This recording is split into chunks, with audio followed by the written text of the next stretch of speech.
పాత్రికేయులందరికీ నా హృదయపూర్వక నమస్కారాలు. ఈరోజు రాష్ట్రంలో జరుగుతున్నది చూస్తుంటే ప్రజలందరూ కూడా ముక్కు మీద వేలేసుకుంటున్నారు. తెలుగుదేశం పార్టీ అధికారంలో రావటం కోసం ఎంతో డబ్బులు ఖర్చు పెట్టిన పెట్టుబడిదారుడైన నారాయణ కొడుకు ఒక్కగానొక్క కొడుకు చనిపోతే కనీసం కొడుకును చూసుకోవడానికి ఆయన అందుబాటులో లేక అమెరికా నుంచి పరుగులు తీస్తుంటే ఆ కుటుంబానికి అండగా ఉంటూ ఆ అబ్బాయి అంత్యక్రియల వరకు మరి సాగనంపాల్సింది పోయి ఆ సమయంలో కూడా శవరాజకీయం చేయాలన్నట్టుగా శవాన్ని పక్కన పెట్టి జగన్ గారి మీద దుమ్మెత్తిపోయటం చూస్తుంటే నిజంగా తెలుగుదేశం పార్టీలో ఉన్న కార్యకర్తలు కూడా ఈరోజు ఆ ప్రెస్ మీట్లు పెట్టిన ఆ మంత్రులు కానీ ఆ నాయకుల్ని చూసి చీదరించుకుంటున్నారు.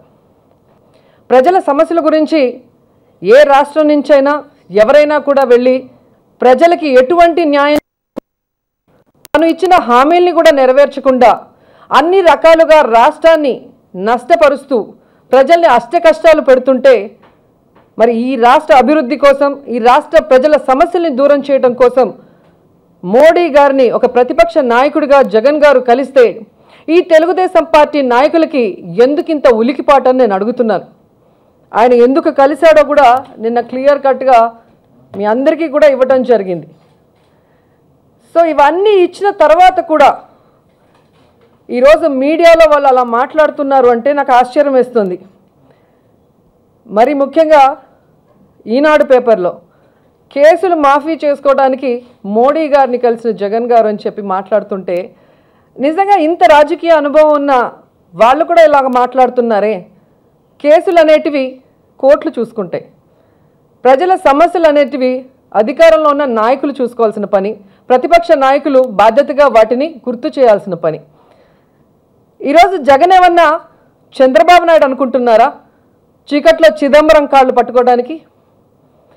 జగన్ ఏమన్నా చంద్రబాబు నాయుడు అనుకుంటున్నారా కోర్టు కేసులో అడ్డంగా దొరికిపోయి దొంగలా హైదరాబాద్ నుంచి పారిపోవటానికి? జగన్ గారు ఏమన్నా తుప్పుపట్టిన బాబు అనుకుంటున్నారా ఈరోజు ప్రత్యేక హోదాని తాకట్టు పెట్టడానికి? జగనన్న ఈరోజు మోడీ చేతికి 2 లక్షల కోట్ల చంద్రబాబు నాయుడు అవినీతి ఆధారాలు ఇచ్చాడు అన్న విషయం తెలియగానే ఏ విధంగా పిచ్చెక్కిపోయారో మీ అందరూ కూడా నిన్న మధ్యాహ్నం నుంచి చూస్తున్నారు. ఎందుకంటే ఈరోజు ఈ రాష్ట్రంలో జరుగుతున్న ప్రతి ఒక్కటి కూడా ఆధారంతో మరి జగన్ గారు ఇచ్చిన వెంటనే ఎక్కడ అమెరికాలో ఉన్న చంద్రబాబు నాయుడు ఇండియాకి రాగానే ఓటు నోటు కేసులో విచారణ ప్రారంభిస్తారో అని భయం పట్టుకుంది ఈ తెలుగుదేశం పార్టీ వాళ్ళకి. ఆ కేసు కనుక విచారణ స్టార్ట్ చేస్తే అతను జైలులో ఉంటే ఆ పార్టీకి దిక్కెవరు అని చెప్పి ఈరోజు వాళ్ళకి చెమట్లు పడుతున్నాయి. అందుకే ఈరోజు కళ్ళు తాగిన కోతుల్లా చిందులు వేస్తున్నారు అనేది స్పష్టంగా కనిపిస్తున్న విషయం. అలాగే అగ్రిగోల్డ్ విషయంలో లోకేష్ నుంచి పుల్లారావు వరకు సిబిఎన్ గారి అంటే మన చంద్రబాబు నాయుడు గారి బినామీలంతా కూడా ఎంత మెక్కారో అవన్నీ కూడా కక్కించే పరిస్థితి వస్తుందన్న భయం తెలుగుదేశం పార్టీ వాళ్ళల్లో మనకి స్పష్టంగా కనిపిస్తుంది. అలాగే పోలవరం ప్రాజెక్టులో అడ్డగోలుగా సంపాదించిన కమిషన్ల మీద విచారణ కనుక వేస్తే వీరి పరిస్థితి ఏంటో అన్న టెన్షన్ నిన్న మధ్యాహ్నం నుంచే స్టార్ట్ అయింది టీడీపీ వాళ్ళకి.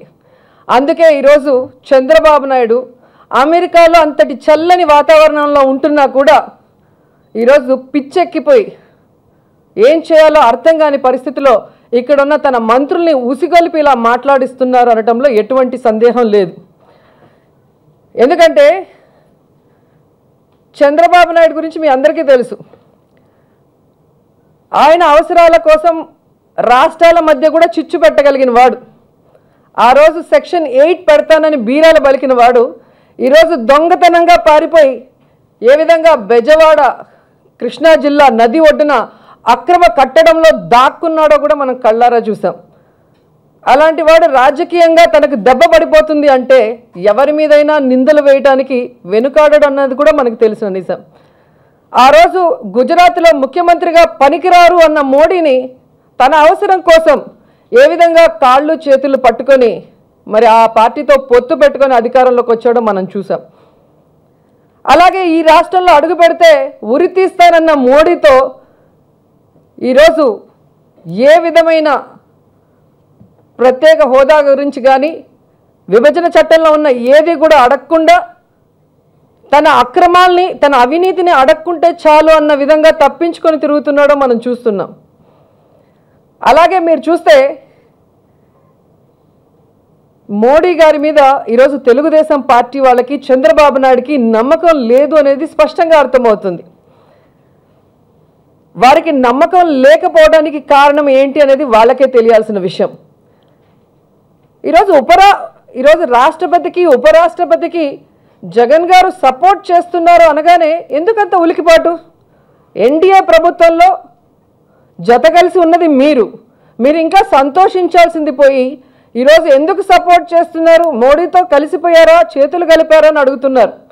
మరి ఆ రోజు తంగిరాల ఎమ్మెల్యే గారు చనిపోయినప్పుడు మరి వాళ్ళ కూతురు కంటెస్ట్ చేసినప్పుడు మేము పోటీ పెట్టలేదు అంటే తెలుగుదేశం పార్టీతో చేతులు కలిపేసినట్ట?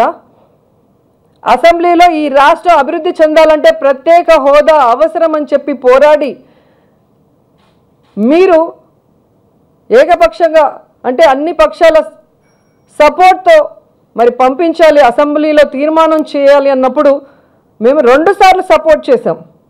ఎందుకంటే ఈ రాష్ట్రానికి అది అవసరమని. అంతేగాని దానికి మేము సపోర్ట్ చేశాం కాబట్టి తెలుగుదేశం పార్టీతో మేము చేతులు కలిపేసినట్ట?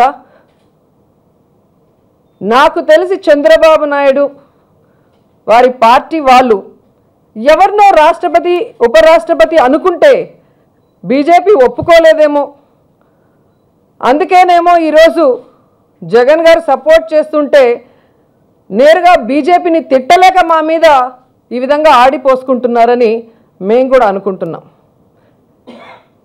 ఎవరెవరిని అనుకున్నారో మీ అందరికీ కూడా తెలిసిన విషయం. సో అలాంటి వాళ్ళు వాళ్ళకి కావాల్సిన వాళ్ళకి బీజేపీ మద్దతు ఇవ్వలేదనో ఒప్పుకోలేదనో ఈరోజు బీజేపీ మీద ఈ విధంగా అనుమానాల్ని వ్యక్తం చేయటం అనేది ఎంతవరకు సమంజసం? పచ్చ కామర్లోడికి లోకమంతా పచ్చగా ఉంటుంది అన్న సామెత ఈ పచ్చ పార్టీ కోసమే కనిపెట్టారనేది ఇప్పుడు అర్థమవుతుంది నాకు. ఎందుకంటే వీళ్ళు ఎప్పుడు వెళ్ళినా మోడీ గారి దగ్గరికి వీరి స్వప్రయోజనాల కోసమే వెళ్ళారా, వీరు చేసిన తప్పుల్ని కప్పిపుచ్చుకోవడానికే వెళ్ళారని నేను అడుగుతున్నాను. ఒక్కటి తెలుసుకోవాలి తెలుగుదేశం పార్టీ వాళ్ళు, అనైతికంగా జగన్ గారిని రాజకీయంగా ఎదుర్కోలేక కాంగ్రెస్తో చేతులు కలిపి ఆయన మీద దొంగ కేసులు పెట్టింది మీరు కాదా అని అడుగుతున్నా. ఈరోజు ఎర్రంనాయుడు ఎవరండి, శంకర్రావు గారు ఎవరండి? మీరు వేసిన ఆరోపణలు మాత్రమే జగన్ ఏ రోజుకైనా కూడా నిర్దోషిగా బయటకు వస్తారన్న విషయం మీకు కూడా తెలుసు. మీ మీడియాతో ప్రచారం చేసుకొని అప్పటికప్పుడు పబ్బం గడుపుకున్నారే కానీ ఈరోజు ప్రజలందరికీ అర్థమైంది జగన్ గారు నిర్దోషి. జగన్ గారిని ఎదుర్కోలేకే చంద్రబాబు నాయుడు ఇలాంటి నీచ రాజకీయాలు చేస్తున్నారు అనేది అర్థమైంది. కానీ నువ్వు ఓటు నోటు కేసులో అడ్డంగా దొరికిపోయిన దొంగవి. ఆడియో వీడియోలతో పాటు ఎవరెవరు వీడియోలో ఉన్నారు, ఎవరెవరు ఆడియోలో మాట్లాడారు, ఫోరెన్సిక్ రిపోర్ట్లో అది ఎవరి వాయిస్ అందరికీ కూడా తెలిసిన విషయం.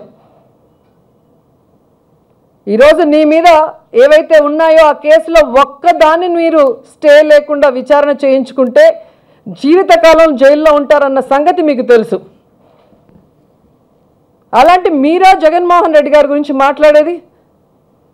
ఇక సిగ్గు లేకుండా దేవినేని గారు మాట్లాడతారు. కనీసం తన నియోజకవర్గానికి తన జిల్లాకి నీళ్లు ఇవ్వలేని వాడు ఈరోజు జగన్ గారి గురించి మాట్లాడుతున్నారు. పట్టుసీమలో 400 కోట్లు దోచేసుకున్న నువ్వు ఈరోజు జగన్ గారి గురించి మాట్లాడుతున్నావు. అలాగే అడ్డగోలు మంత్రి అచ్చెన్నాయుడు గారు శ్రీకాకుళం మొత్తం కూడా బెంబేలెత్తి పారిపోతున్నారు. కనీసం తనకి రాజకీయ భిక్ష పెట్టిన అన్న కుటుంబాన్ని కూడా ఏ విధంగా హెరాస్ చేస్తున్నారో ఆ వదిన వచ్చి చంద్రబాబు నాయుడుతో ఎలా మొరపెట్టుకుందో కూడా తెలుగుదేశంలో ఉన్న వాళ్ళందరికీ కూడా తెలిసిన విషయం. అలాగే ఆ జిల్లాలో ఏ విధంగా అవినీతి చేస్తూ ఏ విధంగా మహిళా అఫీషియల్స్ని హెరాస్ చేస్తున్నాడో అనేక సందర్భాల్లో తెలుగుదేశం పార్టీ సీనియర్ నాయకులే మీటింగ్లలో విభేదించిన సంగతి కూడా మనం చూస్తున్నాం. మీరే జగన్మోహన్ రెడ్డి గారి గురించి మాట్లాడుతున్నారు. ఈరోజు రాష్ట్రపతి ఎన్నిక అనేది ఒక గౌరవప్రదమైన ఎన్నిక. దాన్ని అన్ని పార్టీలు ఏకపక్షంగా నిర్ణయం తీసుకుంటే బెటర్. దాంట్లో పోటీ పెట్టడం వల్ల ఎటువంటి ఉపయోగం లేదు అని చెప్పి అంత క్లియర్ కట్గా జగన్మోహన్ రెడ్డి గారు చెప్పిన తర్వాత కూడా దాన్ని ఒక పెద్ద ఇష్యూ లాగా తెలుగుదేశం పార్టీ వాళ్ళు మాట్లాడుతున్నారు. అంటే వారికి జగన్ గారు ఏదైతే మోడీ గారికి ఇచ్చారో ఈ 2 లక్షల కోట్ల చంద్రబాబు నాయుడు అవినీతి ఆధారాలు, వాటికి వాళ్ళు భయపడి మాట్లాడారంటే అర్థమైంది. కానీ పత్రికల్లో కూడా ఈ విధంగా తప్పుడు సమాచారం ఇవ్వటం అనేది కరెక్ట్ కాదు. దయచేసి అలాంటి విషయాలతో ప్రజల్ని పక్కదారి పట్టించడం వల్లే ఈరోజు రాష్ట్రానికి ఇలాంటి దుర్గతి పట్టింది. ఎందుకంటే జగన్ గారు అవినీతి పరుడనేసి ఏ పచ్చ ఛానళ్ళు అయితే ముద్ర వేశాయో అవి నమ్మి చంద్రబాబు నాయుడికి పట్టం కడితే ఈరోజు ఆ చంద్రబాబు నాయుడు ఏ విధంగా ఈ రాష్ట్రాన్ని దోచుకొని ఈ రాష్ట్రాన్ని సర్వనాశనం చేసేసి ప్రజలందరినీ కూడా అష్ట కష్టాలు పెడుతున్నారు. అందరూ కళ్ళారా చూస్తున్నారు. ఇంకా ఈ అబద్ధాన్ని నిజం చేయాలన్న ప్రయత్నం మాత్రం చేయకండి. ఎందుకంటే ఈ రాష్ట్రం మీద, రాష్ట్ర ప్రజల మీద తన తండ్రిలాగే ఎంతో అభిమానంతో, తనకి రాజకీయంగా నష్టం వస్తుందని తెలిసినా, తన ఆరోగ్యానికి హాని జరుగుతుందని తెలిసినా కూడా ఎన్నో రకాలుగా పోరాటాలు చేస్తూ, నిరాహార దీక్షలు చేస్తూ ప్రభుత్వం మీద ఒత్తిడి తీసుకొచ్చి వాళ్ళందరికీ కూడా న్యాయం చేస్తున్న సంగతి ప్రతి ఒక్క ఇన్సిడెంట్లో కూడా మీరు కళ్ళారా చూస్తున్నారు. ఈరోజు జగన్మోహన్ రెడ్డి గారు మోడీ గారిని కలిశారు అంటే అది కేవలం ఈ రాష్ట్రంలో ఉన్న సమస్యల గురించి ఆయనకి తెలియజేయడం కోసం. అలాగే ఏదైతే వైఎస్ఆర్ కాంగ్రెస్ పార్టీలో గెలిచిన వాళ్ళని కనీసం రాజీనామా చేయనీయకుండా ఏ విధంగా అడ్డగోలుగా మంత్రుల్ని చేసి మరి ప్రజాస్వామ్యాన్ని కూనీ చేస్తున్నారో ఆ విషయం తెలియజేయడం కోసం. అలాగే అగ్రిగోల్డ్ బాధితులు ఎంతమంది సూసైడ్ చేసుకుంటున్నా కూడా తన కొడుకు, తన బినామీలు, తన మంత్రులు ఉన్నారని చెప్పి ఏ విధంగా వారిని తప్పిస్తూ వస్తున్నారో చంద్రబాబు నాయుడు గారు అవి చూపిస్తూ, అలాగే పోలవరం వస్తేనే రైతుల జీవితంలో వెలుగొస్తుంది, అది కేవలం కమిషన్ల కోసం కేంద్రం కట్టాల్సిన ప్రాజెక్టు తన చేతుల్లో తీసుకొని పూర్తి చేయకుండా అక్రమాలు చేస్తున్న చంద్రబాబు నాయుడు గారి అక్రమాల్ని తెలియచేయడానికి వెళ్ళటమే జరిగింది తప్ప ఎక్కడా కూడా కేసుల గురించి మాట్లాడటానికి కాదు. ఎందుకంటే ఆయన ఏ తప్పు చేయలేదు కాబట్టే అన్ని నెలలు జైల్లో పెట్టినా కూడా ధైర్యంగా ఉంటూ ప్రతి కేసులో కూడా, ప్రతి విచారణకు కూడా నేరుగా వెళ్తున్నాడు. కానీ ఎవరి కాళ్ళు పట్టుకొని ఏ రోజు కూడా కేసులు మాఫీ చేసుకున్న దాఖలాలు లేదు అన్న సంగతి మరోసారి మీ అందరికీ తెలియజేస్తున్నా. నిన్న ప్రధానితో జగన్మోహన్ రెడ్డి అపాయింట్మెంట్ విషయంలో ఎందుకు మేడం అంత గోప్యత పాటించారు? లాస్ట్ మూమెంట్ వరకు ఎవరికి చెప్పకుండా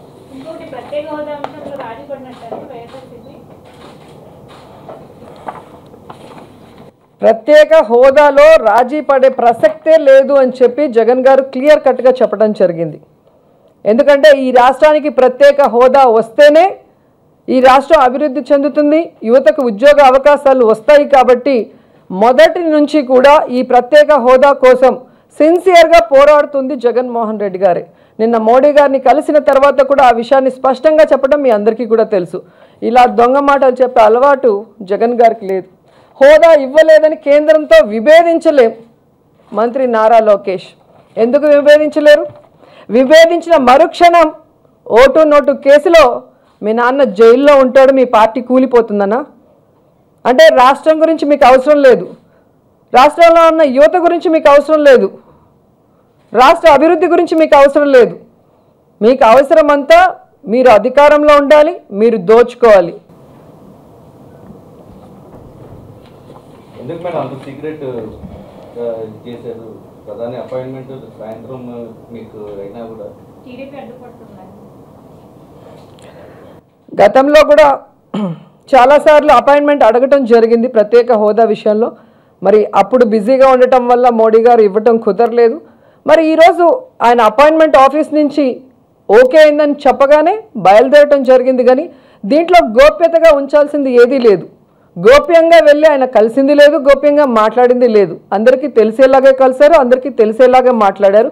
అండ్ ఏం మాట్లాడారు, ఏం రిప్రజెంటేషన్ ఇచ్చారు కూడా క్లియర్గా మీడియా ముందు ప్రజెంట్ చేయడం కూడా జరిగింది. 2 లక్షల కోట్ల అవినీతి అంటే ఏంటి మేడం? చంద్రబాబు నాయుడు చెప్పాను కదా, పోలవరం ప్రాజెక్ట్ నుంచి, పట్టుసీమ ప్రాజెక్ట్ నుంచి, ఇసుక దోపిడీ నుంచి, రాజధాని భూములు లాక్కోవటం దగ్గర నుంచి, కరెంటు కొనుగోళ్ల వరకు ఒకటా రెండా ఏ విధంగా ఈ రాష్ట్రాన్ని దోచుకొని దాచుకుంటున్నారో మరి ప్రధాని గారికి తెలిసినప్పుడే కదా ఇక్కడ ఉన్న రాష్ట్రంలో దొంగల్ని పట్టుకోవడానికి, ప్రజలకి న్యాయం చేయడానికి అవకాశం ఉంటుంది. కాబట్టి అవన్నీ చెప్తే ప్రధాని ఏమన్నా కనుక్కొని చెప్తానమ్మా. నారాయణ అడిగాడు ఏం చెప్పాలి అని చెప్పి అడిగి చెప్తాను. థ్యాంక్ యూ అండి.